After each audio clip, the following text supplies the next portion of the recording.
रसूलुल्लाह सल्लल्लाहु अलैहि वसल्लम आवा यो मजलिस मुबारक की आमद हुक्म वशो जतलार शौदा गई सरकीनेगा रसूलुल्लाह सल्लल्लाहु अलैहि वसल्लम कर ज़ेदा राह अब खल्क उमंदल की वजह के नाज़ियों अल्लाह ताला जिक्र करी रसूल करीम सल्लल्लाहु अलैहि वसल्लम फरमाए अल्हम्दुलिल्लाह तारीफुन दीद अल्लाह रब्बुल इज्जत दफारा कि आगाज़ माफ़ उम्मत के दास खल्क पैदा कर जमात फखर बांधे दागे सरदनास्त हुक्म कर वदे बांधे रसूलुल्लाह सल्लल्लाहु अलैहि वसल्लम अल्लाह ताला शुक्र विस्तर अब या गुलिस्तान के सादी बाबा डेढ़ यो अजबा खबर जिक्र के अशआरों की फख्वा बांधे बांधे हमामुनों की और खट अपरतवा फागे बांधे बखर को गुस्ल कवल आगे खटे न चाहतो प्रोसो को चस्ता खुदा से कमाल नश्तरे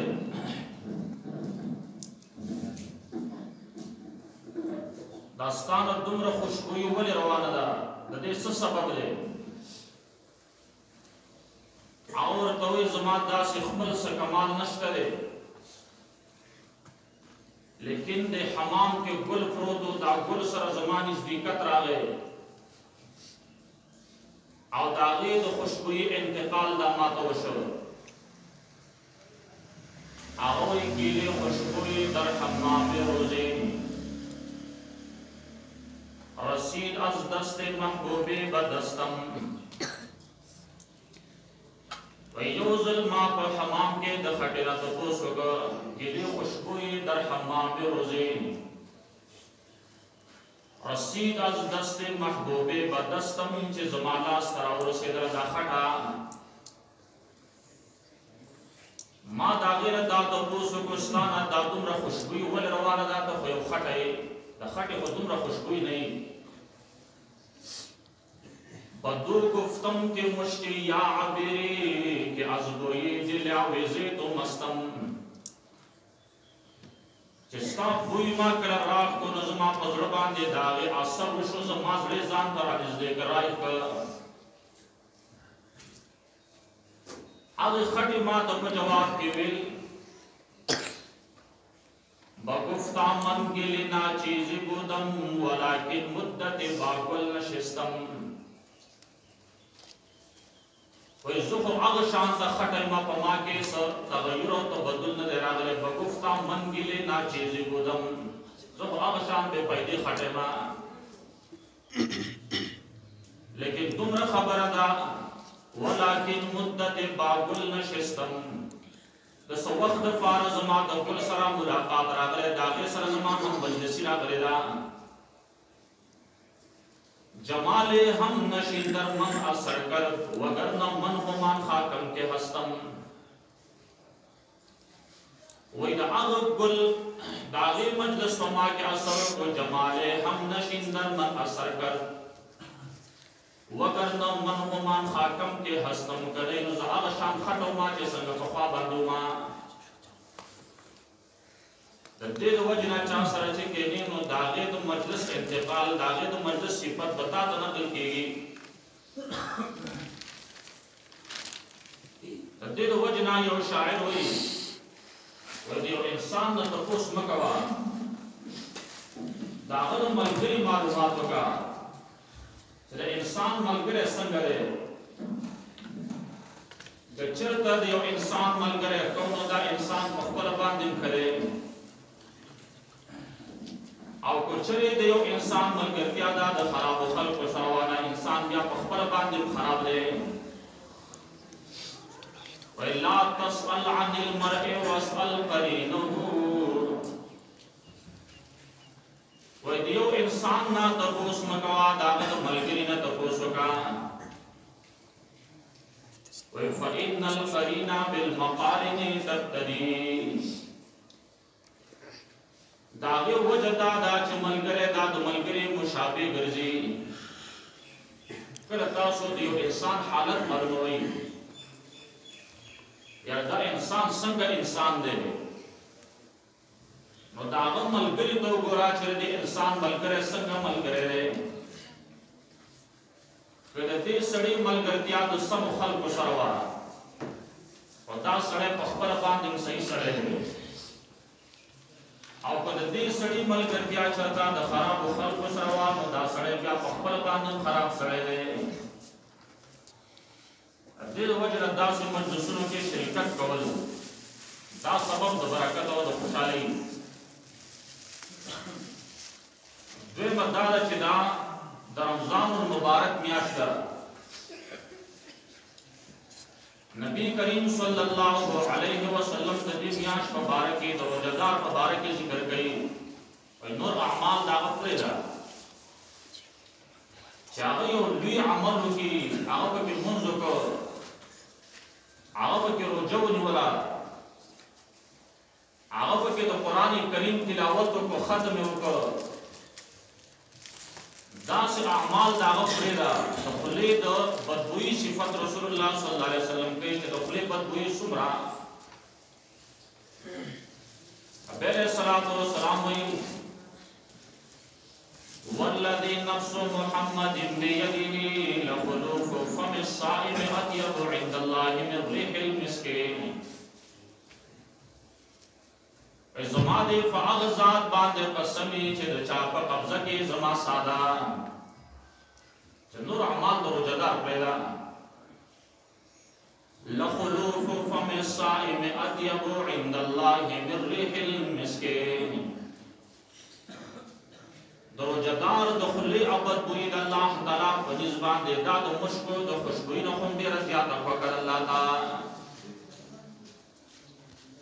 بیا چې انسان راولګي او داسې اعمالو کې شریکت وکړي چې لوی لوی اعمال د قرآن په شان د لمونځ په شان او د روژې په شان او بیا رسول الله صلی الله علیه وسلم فرمایي یو سړی مؤمن انسان دی او د ایمان په وجه باندې دا سړی راولګي د روژه ونیوله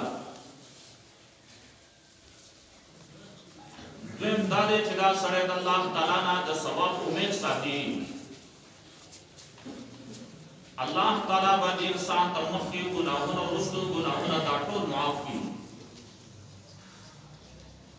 رسول الله صلی الله علیه وسلم فرمایي من صام رمضان ایمانا واحتسابا غفر له ما تقدم من ذنبه وما تأخر چا چې د رمضان المبارک روژه ونیوله من صام رمضان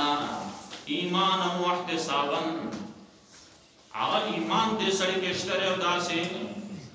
هغه د ثواب امید ساتي نو غفر له ما تقدم من ذنبه وما تأخر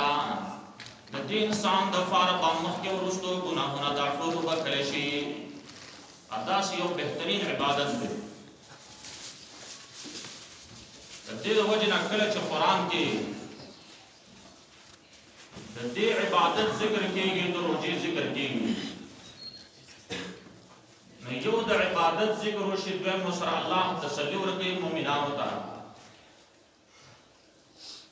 یا ایها الذین آمنوا کتب علیکم الصیام کما کتب علی الذین من قبلکم لعلکم تتقون اے ایمان والو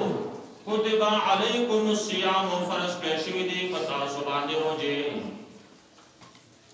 کما کتب علی الذین من قبلکم لکه څرنګه چې فرض کړی شوی په هغه کسانو باندې چې مخکې ستاسو نه وو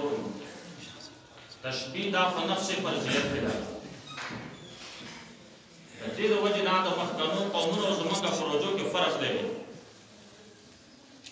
او دا کومه تشبیه جوړه کوي نو دا په فرضیت کې دا معنا مخکې قومونو باندې څنګه فرض شوي نو داسې په تاسو باندې هم فرض شوي دي د څه دپاره لعلکم تتقون د دې لپاره چې تاسو ویریږئ د الله نه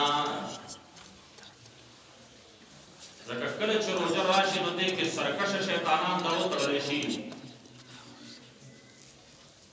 بیا انسان له پکار دا دی چې دا په دې کې خصوصا د ګناه نه ځان ساتي. دې وجه رسول الله صلی الله علیه وسلم حدیث کې د تقوا مثال ذکر کیږي. نبی علیہ الصلوۃ والسلام فرمایي وای هغه انسانان با جنت ته داخليږي چې دا د زړونو دا په شان ته د زړونو د مرغو باندې يدخل الجنة أقوام أفئدتهم مثل أفئدة الطير. نبی علیہ الصلوۃ والسلام فرمایي هغه خلق با جنت ته داخليږي چې دا د زړونو دا په شان ته د زړونو د مرغو باندې. د زړه د مرغۍ مثال ولې حدیث رسول الله صلی الله علیه وسلم کې ذکر کیږي. دا له وجه دا د مرغۍ چې کله ځان لږه کې کېږي دا بچکی ځان د ښکارینا چې ښکاری ماونه نسی ماونه ولي او زه دا هغه په ښکار کې را نشم. دغه شان د عبادت په مقام کې خصوصا مؤمن له ځان ساتل پکار دی چې دا انسان د ګناه په حالت کې الله رب العزت تعالی شي او بیا عبادت چې کله انسان کې نو پاغه سره با خصوصا د ګناه نه ځان ساتي. او بیا چې کله رمضان المبارکي نو دروځي په میاش کې بیا خصوصا د ګناه نه ځان ساتل هغه بیا هر قسمه ګناه چې غیبت دي دروغي نور داسې ویل وی ګناهونه دا غیر ځان ساتل. دریم دا دی چې دا میاش دا خصوصا د قرآن کریم میاش ده او کوم کلیو علاقه کې چې قرآن بیانېږي الله تعالی پاغه باندې بیا خصوصا رحمتونه کوي. مشکات کې د رسول الله صلی الله علیه وسلم حدیث راځي وای نبی علیہ الصلوۃ والسلام با هر کال کې 10 ورځې د اعتکاف کاوه او کم کال باندې چې رسول الله صلی الله علیه وسلم وفات کېده هغه کال باندې رسول الله صلی الله علیه وسلم 10 ورځې اعتکاف وکړ. 10 ورځې دویم دا دی چې رسول الله صلی الله علیه وسلم په هر کال کې د قرآن کریم ختم کاوه او کم کال باندې چې رسول الله صلی الله علیه وسلم وفات کېدو نو هغه کال باندې رسول الله صلی الله علیه وسلم 2 ختمونه د قرآن وکړل. دې کې اشاره ده دې خبرې ته چې څومره انسان مرګ ته نږدې کېږي او د هغه عمر زیاتېږي نو د عبادت سره به د هغه شوق زیاتېږي. رسول الله صلی الله علیه وسلم ته الله کریم سورۃ النصر کو اذا جاء نصر الله والفتح ورأيت الناس يدخلون في دين الله أفواجا فسبح بحمد ربك واستغفره إنه كان توابا. رسول الله صلی الله علیه وسلم صحابی عبد الله ابن عباس رضی الله تعالی عنہ د دې سورۃ تفسیر کړي. هر صحابي مختلف تفسیر کړي. عبد الله ابن عباس رضی الله تعالی عنہ او دې صورت کې رسول الله صلی الله علیه وسلم ته حکم شوی دی چې ستا اجل چې دا نږدې دی د مرګ وخت دی نږدې دی نو ته الله نه بخښنه غواړه استغفار غواړه. او بیا د عربو قانون دا و چې کله به هغه 40 کالو ته ورسېدل 40 کالو ته یا د هغه په ګیره کې به سپین شروع شول بیا به هغه د دنیا کارونه پرېښودل هغه برال په جماعت کې به کېناستل. اوس زمونږ د مرګ وخت نږدې دی د مرګ دپاره تیاری کول پکار دی چې کله به په ګیره او سر کې سپین شروع شول دا د عربو قانون وګرځېد. څومره چې وخت نږدې کېږي دومره انسان له فضیلتو اعمالو باندې حرص پکار دی. او د رسول الله صلی الله علیه وسلم حدیث کې دا د نیکبخت انسان علامه ښودلې شوې ده. وایي څومره چې د انسان عمر اوږد کېږي من طال عمره وحسن عمله نیکبخت انسان دا هغه انسان دی من طال عمره وحسن عمله چې دا عمر اوږد شو دا عمل ښایسته شو او بدبخت انسان دا کوم انسان دی من طال عمره وساء عمله هغه انسان بدبخت انسان دی چې د چا عمر اوږد شو وساء عمله دا عمل دا په بدۍ باندې روان شو تاسو معاشره کې ګورئ بعضې بوډاګان داسې چې کله د هغه عمر څومره اوږدېږي هغه د جماعت سره محبت زیاتېږي تسبیح وسره نو قرآن تلاوت ډېر کوي او چې کشر یو غلط کار کوي نو مشر ورته وایي دا کار مه کوه داسې دا غلط کار دی بعض انسان داسې چې د هغه عمر څومره زیاتېږي نو د هغه د دنیا سره محبت سیوا کېږي بدو طرف ته داغه میلان پیدا شي په دنیا باندې حرص داغه شروع شي نبی علیہ السلام وی من طال عمره وساء عمله دا د بدبخت انسان علامه ده چې څومره عمر اوږدېږي نو دومره داغه بدۍ سیوا کېږي بدو سره داغه شوق پیدا کېږي نو قرآن کریم دا د قرآن میاشت د رسول الله صلی الله علیه وسلم چې کله داغه د وفات وخت راته رسول الله صلی الله علیه وسلم هغه کال باندې دوه کرته د قرآن کریم ختم کړی و رسول الله حدیث راځي مشکات کې بیا د دنیا په سيزونو کې د ټولو نبیو خوشالي دا په کار ده د الله تعالی پر کتاب باندې ځکه دې کې شفا پرته ده ظاهرا او باطنا ما د قرآن کریم آیات لوستلو د سورۃ یونس قل بفضل الله وبرحمته فبذلك فليفرحوا ورته وایا پیغمبر فضل الله تعالی او رحمت دا سره خاص په دې نعمت باندې داخله خوشالي وکي بیا مفسرین وایي دې ځکه تکرار دی فبذلك فليفرحوا بذلك هو خير مما يجمعون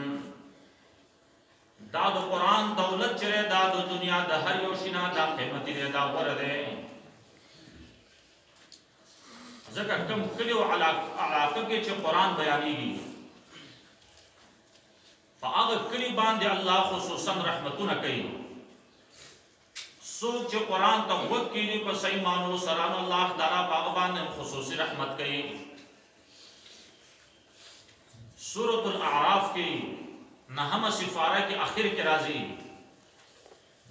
چې کله قرآن لوستل شي وَإِذَا قُرِئَ الْقُرْآنُ فَاسْتَمِعُوا لَهُ وَأَنصِتُوا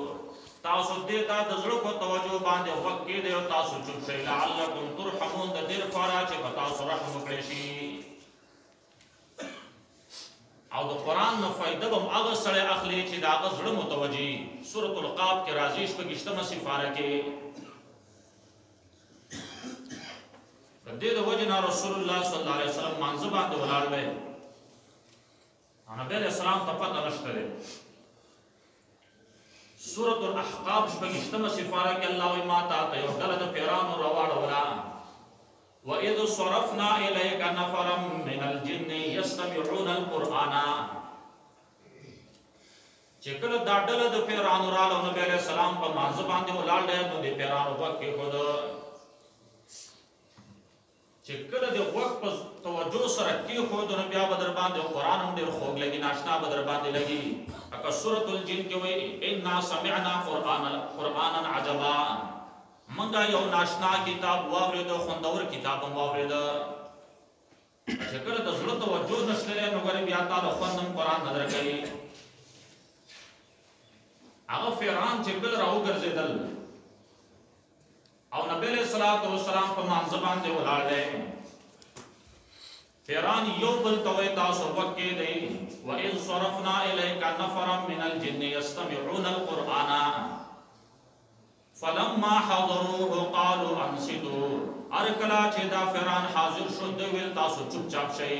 بالکل خاموش کېنئ دا د قرآن ادب دی کله چې د قرآن تلاوت پوره شو فلما قضي ولوا الى قومهم منذرين نو دوی بیا لاړ خپل قوم ته یې ورکوونکي نو دویم ادب دا دی چې قرآن د کله زده کړ دا ډېر طلبه کرام وو هغه قرآن زده کړ د هغوی کار به دا چې دا کله خپلې علاقې ته لاړ شي خپل کور ته لاړ شي نو دا به خپل کور والا مېلمنو د خپل کلي والاو ته دا بیانوي که څوک عبرت اخلي او که نه اخلي خو دا به خپله ذمواري پوره کوي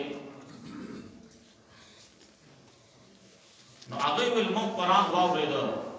ادب دا ذکر کو چې د زړه په توجه سره واورېده بیا یې په خپل منځ کې ویل تاسو چوپچاپ کېنئ خاموش کېنئ نو فائدہ به دا راوځي چې بیا به الله تعالی په تاسو باندې رحم کوي او کله چې داسې مقاماتو کې رحم ذکر شي نو د رحم نه مراد الله تعالی د رحمت نه مراد دا جنت دی الله تعالی به تاسو ته د دې په مقابله کې بیا جنت درکوي دویم دا دی چې قرآن ته خیر کثیر ویلی شوی دی ډېر خیر ورته ویلی شوی دی یؤتی الحکمة من یشاء ومن یؤت الحکمة فقد اوتی خیرا کثیرا او رسول الله صلی الله علیه وسلم فرمایي دا د الله تعالی داسې یو رسۍ ده داسې یو سبب دی که چېرې تاسو په دې باندې منګولې ولګولې لن تضلوا ما تمسکتم بهما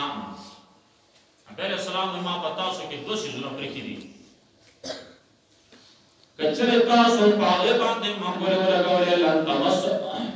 لن تضلوا ما تمسکتم بهما یو فارغ کې کتاب الله و سنت رسول الله یو فارغ کې الله کتاب او سنت رسول الله صلی الله علیه وسلم دی دا الله کتاب چې مدار انسان عقیده برابر ہے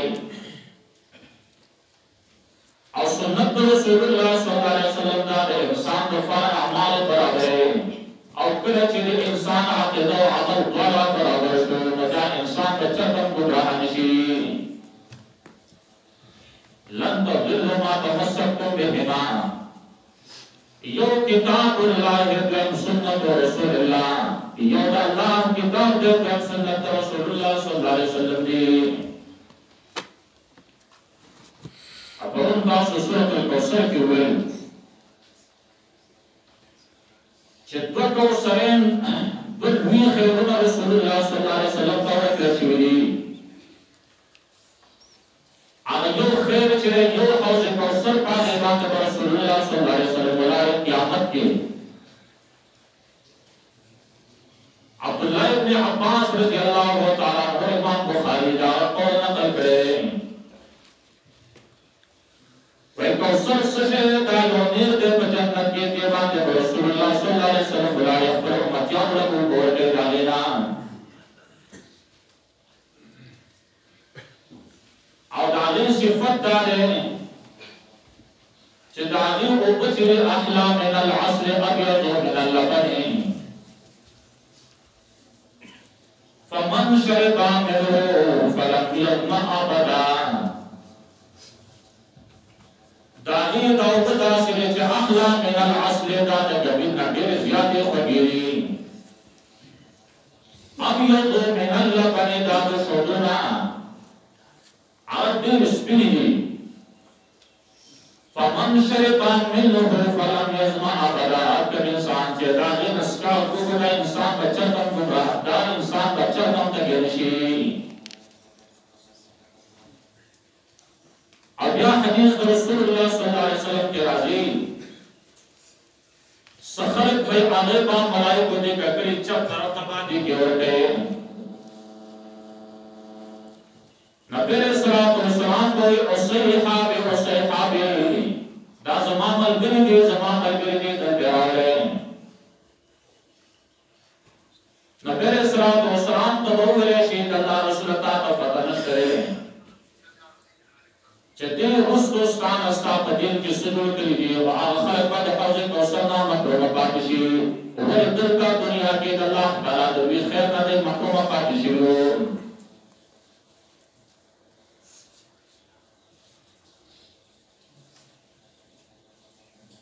او دیم کوثر چې مدام دنیاوی کوثر دی چې دا قرآن کریم دی کله چې انسان په دې باندې معقول لګي نو دا انسان باید چرته هم ګمراه نشي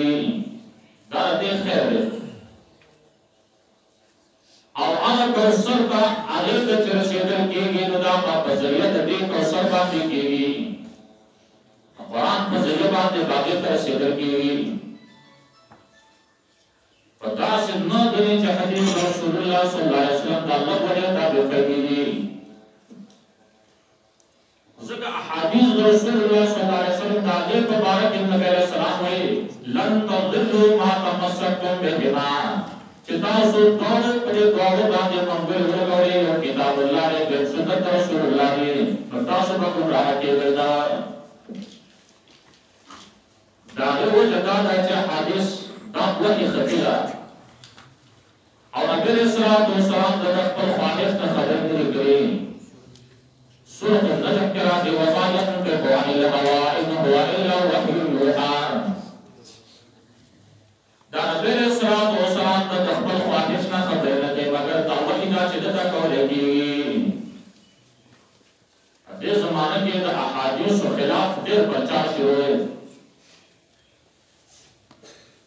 سوق فاده باندې اعتراض کوي چې دا رسول الله احادیث دي نو د اقسام کثیره په کې باندې جوړ شوی دي دا ډېر اقسام په کې باندې راغلي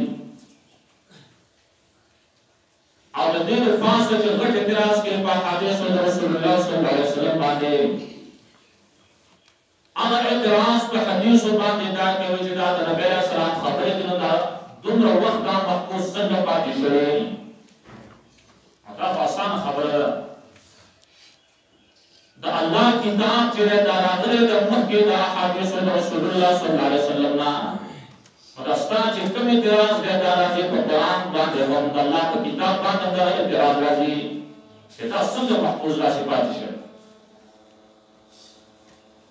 نو بیا د دې په اړه کې تاسو په دې باندې اعتراض نه کوي چې دا الله کتاب ولې تاسو محفوظ پاتې شي په احادیث د رسول الله باندې دا اعتراض کوي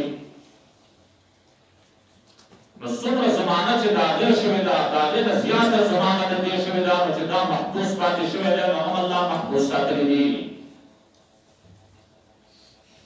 دغه دا چې د وحی په اړه کې اعلان دا دی چې ان نحن نزلنا الذکر وانا له لحافظون الله یې موږ دا قرآن نازل کړی نو موږ د دې حفاظت کوو دا د وحی قانون دی نو دا شان د دې کې وحی خفي د اشاره ده چې الله تعالی دا رسول الله صلی الله علیه وسلم د خبره حفاظت کوي دا من جانب الله نو کله چې احادیث باندې اعتراضات شروع شي او خلک باندې عمل فریږي نو بیا خلک روان شي ګمراهۍ طرف ته ځکه رسول الله د حدیث باندې عمل پاتې شي نو دا شکوک او شبهات بیا دا سوی کله رسول الله صلی الله علیه وسلم یو مقام کې یو خبره کړی دا کله دا خبره بدل کړی دا نو بل مقام کې بل خبره کړی کله انما الاعمال بالنیات انما العمل بالنیات الاعمال بالنیات العمل بالنیات یو روایت په ذکر کو سره راځي کدا رسول الله خبره به یو طریقې سره روایت راځه دا چې کله یو سره جاهل شي نو بیا په قرآن باندې اعتراضات کوي او په حدیث رسول الله صلی الله علیه وسلم باندې اعتراضات کوي که یو سره عالمي نو هغه د جملو کې په خپل باندې سوچو کې چې بعضو کې تاکیدات دي بعضو کې تاکیدات نشته رسول الله صلی الله علیه وسلم مقام ته کتلي نو دغه مطابق جواب ورکړي دا دومره د ټینشن او د پریشانی خبره هم ده که څنګه چې د خلکو جوړه کړي دا منکرین احادیثو دا یو لوی فتنه ده او د دې ظهور شوی دی او نور کېږي داسې بیا احادیثو کې تعارض پیدا کړي دې حدیث کې رسول الله دا ویلي دي نو دې حدیث کې دا ویلي دي مختلف احادیث راجمع کوي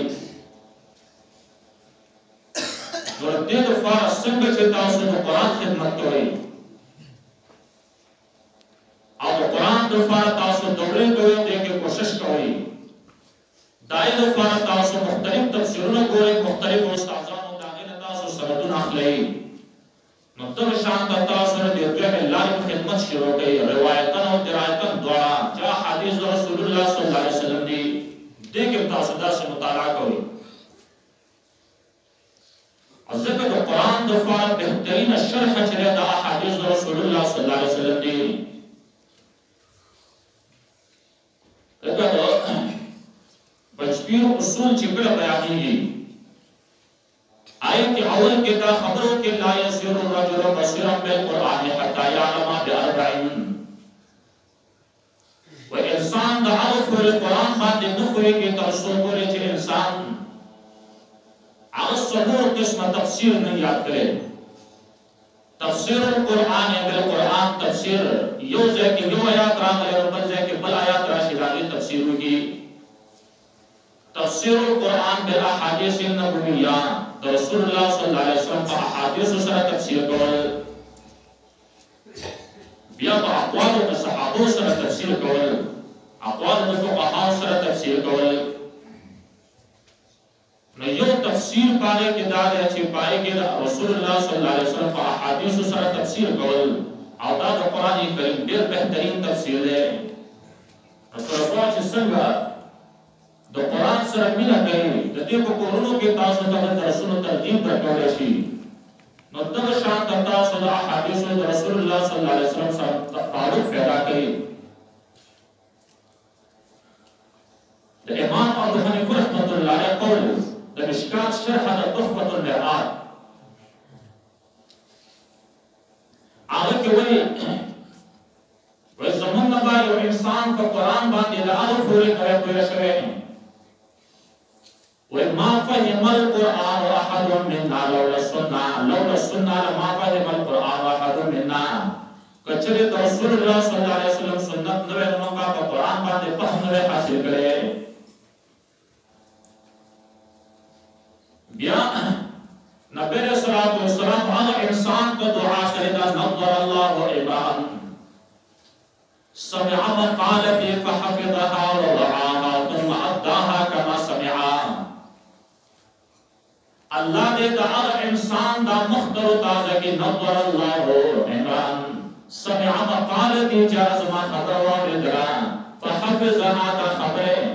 یاد کرا بے محفوظ و ساتلا ثم عداها کما سمع بے بلت داسور واردلا کسنگا چیتا وردلوا بلت داسور سورا اللہ دے دا انسان مختر تازہ کی تدیر وجنا تاسو محدثین تا گوئی کم سڑے چھ بخاری پڑھاوئی مسلم پڑھاوئی ترمذی و مشکات دا کتابونه پڑھاوئی داغی دے مخون دا تاسو گولی و داغی دا مخون تک سپین شوی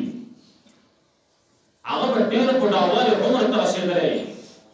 آغا پڑھاگانو دا تاسو گولی داغی دا مخون برا کچھ شوی داغی حیعت با آغا شامتا نہیں او چې کم یو سره سمره حدیثو کې وخت ډېر تیری نو د دې سړي تعمق په دومره کشته کېږي هغه وجه سره رسول الله صلی الله علیه وسلم دعا کې دا سره راغلی نظر الله امرأ سمع مقالتي الله دې د هغه سړي محترم تازه کې چې زما خبره واورېده بیا یاد کړو به خلکو ته ورسوله داسې لکه څنګه چې دا اورېدلې وه نو د دې سره سره د قرآن سره سره دا احادیث و رسول الله صلی الله علیه وسلم تاسو کولونو کې دا درس کوي یو حدیث دو حدیث درې حدیث نور څه نه زرانو ته درس کوي زه مدار چې علی کې تفصیلات دي احکام زیات تفصیل سره حدیث و رسول الله کې بیان شوی دي قرآن کې حضور پر هغه اقیم الصلاۃ آتوا الزکات تاسو موضوع کې زکات ورکړئ د دې تفصیل چې بیا راغلی دا په حدیث و رسول الله کې راغلی چې کله تاسو دې قرآن ته کېنئ او حدیث هم تاسو په خپل درس کوئ بیا به تاسو په قرآن باندې پوهېږئ ما یو څو خبرې وکړې الله تعالی دې موږ په دې باندې د عمل کولو توفیق راکړي زموږ د مدرسې مشر مدرس مولانا منتظم صاحب د شهید انګیل هغه راغلی دی اب تاسو ته باقي بیان کوي الله تعالی دې موږ تاسو ټول په دې باندې عمل کولو توفیق راکړي او دومره خبره ده چې څوک دلته کېنېږي هغه نارینه او که زنانه وي نو تاسو ته ما مخکې نه وویل چې دا یو برکت والا مجلس دی نو په هغې کې د نارینه په توجه باندې کېني ځکه یو ګنټه دوه ګنټې تاسو دوه نیمې ګنټې ټیم به لګي دا دومره ټیم نه دی او زنانه هم د دې ته توجه باندې کېږي کله چې توجه باندې کېناستئ تاسو الله تعالی به بیا ستاسو په زړونو باندې د قرآن رحم وکړي د هغې په وجه باندې به الله خصوصي رحمتونه کوي یو طالب العلم نظم وایي بیا به د هغې نه وروسته مولوي صاحب انشاءالله بیان کوي تاسو ټول توجه سره کښېنئ وآخر دعوانا